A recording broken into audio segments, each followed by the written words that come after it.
Dan kita balik lagi sempat disinggung tadi Mas Adi mengatakan siapa sih gacuan yang juara musim ini Liga 1?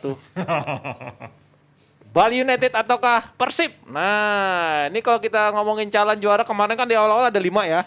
Sekarang mengerucut ke 2. Kemudian ada sisa pertandingan 2 pula. 3. Ya? 3 Oh, 3. Tiga. Persebaya, Madura United tuh Bali, kemudian Persik Lawan Persib. Persik Kediri. Persik ya. Persik Bali Kediri United sama sama Persik Persebaya Kediri. juga kan. Nah, ini menarik nih.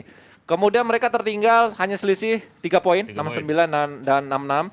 Kemudian itu dia tadi kalau kita lihat apa ya istilahnya Bali United ini di pertandingan tadi ini ada klasmennya ya, berbeda 3 poin aja, tipis banget. Ini kemarin Persib bisa mengalahkan Madura United. Iya. Ya, tinggal Bali United tinggal menghadapi Madura United kemudian. Nah, ini Persebaya ada 2 juga mereka harus kayak menjadi titik ini ya. Iya, betul. Penentuan gitu menghadapi Persebaya.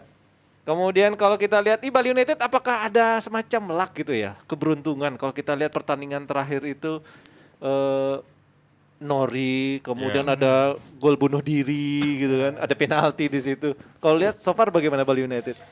Kalau Bali United sendiri sebenarnya antara luck dan juga memang mereka layak untuk mendapatkan itu ya. Karena sepanjang pertandingan juga mereka mampu menguasai pertandingan, kemudian memberikan tekanan-tekanan yang sangat luar biasa ya. Karena mereka sangat ngotot sekali untuk meraih kemenangan di setiap pertandingan sekarang nih karena masa-masanya masa-masa genting. Kalau mereka terspleset aja satu kali, maka itu berbahaya bagi posisi mereka sekarang gitu. Karena Persib udah siap banget mengintai gitu. Maka kuncinya ini kalau gue ngeliatnya memang ya ketika lawan Persebaya nanti gitu.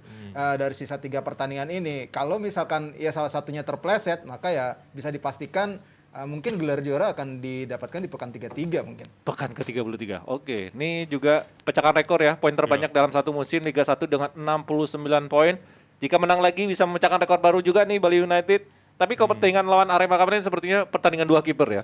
Iya. Ya. Nah, Nadio sama Merangga itu luar biasa itu. Jatuh bangun. Tapi Bali United gimana Mas Andi melihat so far? Ya, sebenarnya apa yang ditunjukkan Teko sekarang ini hampir sama ya dengan ketika dia mengatakan Persija juara sama juara dengan Bali sebelum pandemi. Biasanya memang tim ini selalu ngegas di putaran kedua. Dan Teko dalam hal ini memang kebijakan dia selalu sama sebenarnya, fokus pada stamina pemain. Jadi fokus pada latihan ketahanan tubuh selalu diutamakan dan itu terbukti membawa dampak yang positif ke hasil tim. Nah, kalau kita melihat di musim ini hampir sama. Memang di awal ada beberapa laga yang Bali ini kebobolan lebih awal, tapi selalu ngegas dan sukses dengan keadaan plus menang. Satu lagi yang menjadi ciri khas yang praktis kita bisa menebak ya dalam artian dalam tanda petik ya. Di babak kedua pasti Teko menurunkan pemain-pemain yang bertipikal cepat pelari. Dan itu yang membuat Bali menang. Selain beberapa pemain nama ini yang masuk bisa mencetak gol, intensitas serangan itu yang berbeda. Nah ini yang membuat Bali berbeda dibandingkan sebelum Teko berangkat kursus itu kan. Ketika masih di asisten pelatih agak beda naik turun kan. Sempat kalah dari Persebaya. Kemudian kebetulan saya juga waktu itu langsung ya di samping ya. Jadi ngelihat bagaimana respon pemain ketika ada pergantian pemain, kemudian ada pemain yang berani memerintah pemain yang lain. Ini sangat berbeda ketika ada Teko. Begitu ada Teko masuk lagi, apa yang diinginkan Teko, langsung dilaksanakan oleh semua pemain. Dan Teko-nya kan keras kan. Ini harus masuk, ini keluar. Bahkan pemain yang di bangku cadangan aja yang di band di atas itu ketika ada yang ketawa di sini turun latihan pemain semuanya langsung nurut. Harus nurut ya. Jadi itu yang membedakan. Kuncinya adalah dari faktor X ya. Terlepas dari taktikalnya bagus, tapi ada faktor X yang memang sangat menunjang Bali untuk mencapai apa yang terjadi sampai saat ini. Yang sulit tadi di stop Bali United ketika ada perubahan strategi yang ada pelari cepat itu ya. Ada pelari cepat. Kalau Rai sendiri ada hal lain yang membuat Bali sulit itu bisa masuk kedua kan. Betul. Ya kalau melihat dari Bali United memang kalau sosok Teko sendiri kita sudah tahu lah mengikuti sejak dia di Persija Jakarta bagaimana tipikal dia gitu. Kan mungkin Mas Hanif sendiri tahu waktu itu ada di dalam tim ketika UE dia nggak mau nih ngerilis pemain yang berangkat tandang tuh siapa. Itu Teko tuh ciri khasnya. Terus dia memang saklek pelatihnya ini. Ini orangnya saklek gitu. Kalau Teko maunya A ya A gitu, harus diikutin. Gitu. Termasuk dia keras juga sama pemain. Ada mungkin cerita salah satu pemain juga yang ditegur sama dia karena melakukan sebuah indisipliner lah gitu. Berarti dia tidak peduli kalau pemain itu nama besar nama besar, dia tidak akan peduli. Kalau hukum ya udah langsung ditegakkan sama dia. Nah, maka itu di situ para pemain Bali juga pasti menimbulkan respect lah tentunya bagi Teko. Jadi ya sekarang kita lihat bagaimana hasilnya para pemain juga apa yang dikatakan Teko nurut dan hasilnya juga kondusif secara tim. Nah, ini yang mungkin sudah dibangun dengan baik oleh Bali United. Ya saya rasa itu modal yang kuat untuk mereka menjadi juara. Oke. Ini 50-50 peluangnya. Tadi kalau Dewangga bilang lini depan Persib sudah mulai gacor. Ya. Kemudian kalau Bali United sendiri udah oke lah, ada Spaso di situ. Ya. Mungkin Jebretin bisa membantu kira-kira siapa yang akan juara di akhir musim ini di Liga 1, Bali United atau Persib? Boleh, silakan komen di bawah. Nah, di pertandingan sisa kita membaca strategi nih. Ya. Ada lawan-lawan yang akan dihadapi masing-masing. Ada Persebaya juga mereka akan hadapi. Ini kita lihat pekan ke-32, 33 dan 34. Ya. Bukan tidak mungkin Bali United akan mengunci di pekan ke-32 atau 33 ya. Lebih cepat. Silakan analisanya Mas Hanif. Kalau saya ngelihatnya sekali lagi kalau melihat lawan memang sama-sama ketemu dengan Persebaya yang di atas kertas identik paling susah untuk dikalahkan. Tapi kalau melihat kecenderungan tren tim, kemudian bagaimana detailnya Teko mempersiapkan tim sebelum pertandingan, rasanya Bali yang bisa mengambil keuntungan di antara 3 pertandingan ini. Bisa juara. Rasanya. Iya. Oke. Ada tanggapan lain? Kalau saya melihat di sini malah kalau misalkan tidak tersandung dengan Persebaya bisa jadi nanti lawan Persik Kediri, ini kan 2 tim ini lawan Persik Kediri nih.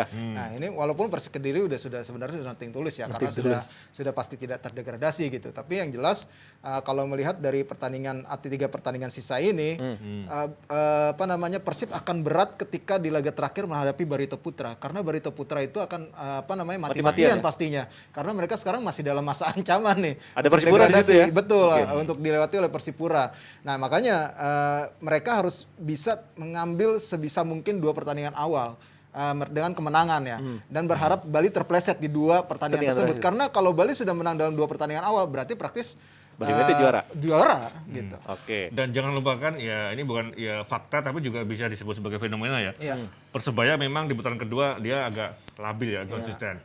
Tapi ada kesan Persebaya ini, ya fakta bukan kesan, fakta. Ketika dia labil itu justru menghadapi tim yang di atas kertas harusnya bisa dikalahkan. Tapi ketika menghadapi tim-tim besar, Persebaya bisa unggul. Oke, ini menarik nih, Persib lawan Persebaya. Persebaya Persib besok. Ya, besok ini, Persebaya Persib ya. Kalau kita lihat dari Persib sendiri tidak tampil dengan full tim. Ya, Ezra lini depan, akumulasi kartu, duo strikernya dari Brasil juga cedera. Kemungkinan Da Silva juga dipertanyakan ya. Ini gimana melihat kekuatan Persib yang pincang? René Albert harus berani ya. Seperti ketika case Persib melawan Persikabo. Ketika itu ya kebetulan gue yang diajak, temen lagi. Ada 12 yang terpapar, sekitar 12-15 lah yang terpapar COVID-19. Dan semuanya sebagian besar adalah pemain-pemain yang selama ini diturunkan sebagai pemain inti kan. Idiomnya di luar, René Albert kurang berani melakukan rotasi pemain gitu kan, dia selalu diturunkan itu aja. Tapi yang terjadi pada saat itu, ketika pemain-pemain disebutnya pemain rompi ya, pakai rompi, jadi pemain rompinya kebetulan yang bisa diturunkan sebagai starter saat itu, justru pemainnya lebih hidup loh. Lebih hidup ya. Fred salah satunya sih yang menjadi ini. Nah, ini bisa jadi ini yang harus berani dilakukan René Albert. Ternyata pemain-pemain yang selama ini hanya dijadikan sebagai sparring partner, ketika dipercaya sebagai starter, dia luar biasa potensinya. Bisa menjadi tidak menuntun dari Marco kemudian Rashid lebih hidup lagi dan susah ditebak. Kalau ada 2 poin kan udah ketebak nih, pasti tim semuanya pasti fokus ketika menghadapi Persib 2 Marco, Rashid itu yang dikunci. Tapi ketika 2 menit main agak riskan siapa yang juga cukup bagus. Iya, benar. Iya, harus dilakukan. Iya, pasti kan setiap pemain Persib ketika diturunkan dapat kesempatan, apalagi yang ibaratnya dalam tanda kutip cadangan mati ya ibaratnya. Itu ingin membuktikan ketika mereka diberi kesempatan, apalagi saat ini masa-masa mereka sedang semangat-semangatnya nih, termotivasi banget untuk bisa meraih gelar juara juga gitu ya. Pastinya semua satu tim ini kalau lihat setelah lawan Persija ya, setelah mereka mampu mengalahkan Persija sangat luar biasa sih motivasinya, determinasinya, kepercayaan dirinya, fighting spiritnya mereka terlihat di dalam beberapa pertandingan terakhir gitu. Dan ini harus diwaspadai juga oleh Bali United itu. Di sisi lain ya, ketika menghadapi lawan-lawan mereka, kalau mereka terpleset pasti bisa disalip sama Persib. Oke, fans Persib dukung ya, tetap didukung, semangat, apapun hasilnya tetap dukung. Oke, ini soal perkara line up Persebaya Persib besok. Nah ini nih sesuai dengan prediksi kah? Ya, itu David da Silva kembali tuh, harusnya Persib tuh. David da Silva. Ya, David da Silva kemungkinan akan diturunkan ya, walaupun agak cedera sedikit. Iya. Ya. Kemudian Persebaya sendiri, ini targetnya apa nih? Poinnya agak ini ya. Iya, Persebaya pastinya ingin mengincar posisi ketiga ya. Posisi ketiga. Mereka kali aja nanti dapat durian runtuh ya kan, untuk bisa ke kompetisi Asia gitu. Okay. Tapi setidaknya mereka ingin maksimalkan agar bisa ada di posisi ketiga gitu. Ini faktornya gengsi juga sih. Okay. Gitu. Nah, ini melihat pertandingan ini juga pastinya Coach Aji juga tidak ingin kalah tentunya, dan kita lihat juga kayaknya tim terbaik juga yang bakal diturunin ya, salah satu. Habis-habisan lah di pertandingan terakhir. Betul. Ini ya. Iya. Okay. Salah satu indikator paling gampang ketika Persebaya benar-benar fokus pada satu laga, biasanya tidak akan yang bersuara 1 atau 2 hari sebelum pertandingan. Dan sampai saat ini tidak banyak pemain pelatih yang bersuara. Wah, ini nih bener-bener ngeri nih. Oke. Nah ini ada satu lagi, kalau Persebaya kehilangan Marukawa bakal menjadi kerugian besar nggak nih? Kerugian dalam arti apa dulu nih? Kalau teknikal pasti ya. Kalau bukan secara finansial ya. Kalau finansial belum terbukti karena memang ya mudah-mudahan kemungkinan ada penonton kan baru musim depan. Ini jangan-jangan ini loh ya. Ini masih informasi katanya depan baru bisa dengan penonton sekalipun dengan. Enggak pekan terakhir ya? Kenapa? Enggak pekan terakhir ya? Enggak mau dicoba. Kan udah ada izin dari Pak Luhut. Ya udah ada izin. Tapi pertimbangannya kan lain. Ini mancing-mancing mulu. Kalau nggak teman-teman belum. Ini bukan statement resmi. Belum resmi. Oke. Tapi insya Allah akan ada penonton di stadion. Mungkin dengan kapasitas persentase berapa persen dan dengan 2 kali vaksin. Persoalannya apakah nanti di Liga 1 di Liga sisa. Nah ini kita lihat. Tapi yang jelas nanti setelah ini selesai akan ada penonton. Intermezzo ya. Nah, penting nih buat para supporter yang udah kangen datang ke stadion. Tapi balik lagi soal Marukawa kemarin kan gagal penalti. Kemudian banyak fans yang bilang, ya elah udah masuk dibeli mahal tapi gagal penalti. Tapi penampilan dia setuju kan masuk jajaran terbaik 9 itu. Nah, memang sudah ada isu dia sudah didekati dengan tim-tim lain, tim-tim di Liga 1. Bahkan ada yang ngomong sudah ada di DP secara informal. Udah siap gitu kan? Ya. Nah, tapi sekali lagi ngelihat gaya bermain yang diinginkan oleh pelatih. Jika gayanya seperti apa yang diterapkan Aji Santoso, dia akan menjadi pemain yang sangat menentukan. Dimanapun dia akan sangat menentukan. Tapi kalau katakanlah dengan Persib atau Bali dengan gaya yang seperti saat ini, belum tentu dia menjadi pemain sehebat di Persebaya. Nah, kalau misalkan musim depan masih head coach-nya masih Aji Santoso atau pelatih dengan filosofi yang sama, dia akan bisa tetap menjadi pemain yang hebat, yang menentukan. Tergantung pelatih yang sekarang ya. Tapi dengan harga 15M wajar kan ya? Itu nilai pasar, gue nggak yakin kalau misalnya nyampe segitu pemain asing Indonesia, nggak mungkin itu terlalu melebihi harga pasar dan merusak harga pasar lagi saya bilang kalau harga segitu ya. Kalau di Eropa mungkin kali ya. Pemain termahal di kita musim ini, konon ya sekitar 10. Namanya Tit. Indonesia apa? Kenapa? Pemain asing? Ya pokoknya pemainnya di kontrak Liga 1 sekarang ini maksimal antara 10 sampai 12 maksimal. Plus 12 itu udah termasuk nih ya hitung-hitungan fasilitas yang dia dapatkan, apartemen, mobil dan sebagainya. Tahu lah siapa pasti bisa kelihatan lah. Itu pemain asing pemain Indonesia sih? Yang paling mahal?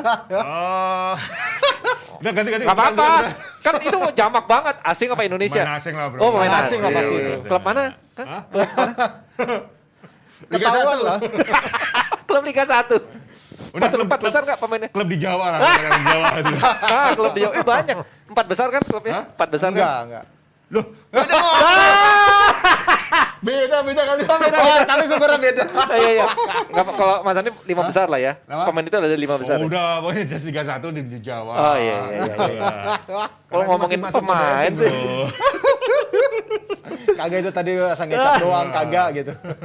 Tapi setelah melihat so far penampilan Marukawa yang oke gitu bersama Persebaya, gara-gara 1 penalti gagal gitu kan. Menurut kalian reaksi negatif dari fans nggak bisa diukur ya? Nggak bisa diukur. Kalau ngomongnya dari perbandingannya, komparasinya dari statistik, berapa asis yang dia bikin, berapa dribble sukses yang dia lakukan, itu harus juga sekalian, hanya jangan dibandingkan dengan sekali gagal. Apalagi kalau kita melihat kontribusi dia dalam tim secara keseluruhan. Dia bukan hanya mencetak gol membuka peluang, tapi dia bisa bagi bola. Oke. Itu yang kadang-kadang pernah nggak terlihat oleh orang lain, tapi dirasakan tim manfaatnya besar. Nah itu yang bisa diperankan oleh Marukawa. Oke, fan sabar ya. Jadi menurut Iya. kalian sebaiknya Marukawa itu bertahan atau pindah? Tergantung persebayanya sekarang dan Kalau menurut kebutuhan kalian? tim. Ya, saran kalau- deh. kalau- Sebagai Marukawa. Kalau Ini fulusnya ada bertahan. Bertahan. Kalau fulusnya nggak ada ya, tapi bertahan di Iya. Jawa. Benar. Bertahan di klub Jawa. Bertahan di Jawa berarti kemungkinan pindah gede juga ini. Udah dibocorin ini. Aduh, mungkin Jebreti bisa kasih masukan sebaiknya Marukawa bertahan atau pindah gitu kan. Kalau Hanif tadi ngasih info bertahan di Jawa. Gitu. Sepanjang fulusnya kuat, bertahan. Bertahan. Iya. Reinforce dengan segala dinamika dan apalagi dengan kompetisi yang mungkin beda dengan saat ini ada kemungkinan bertahan. Tapi kalau nggak bertahan, ya bisa bertahan di Pulau Jawa. Pulau Jawa. Banyak klub yang tertarik ya dengan jasa Marukawa. Baik, kalau persaingan di atas juga seru, ada Persib.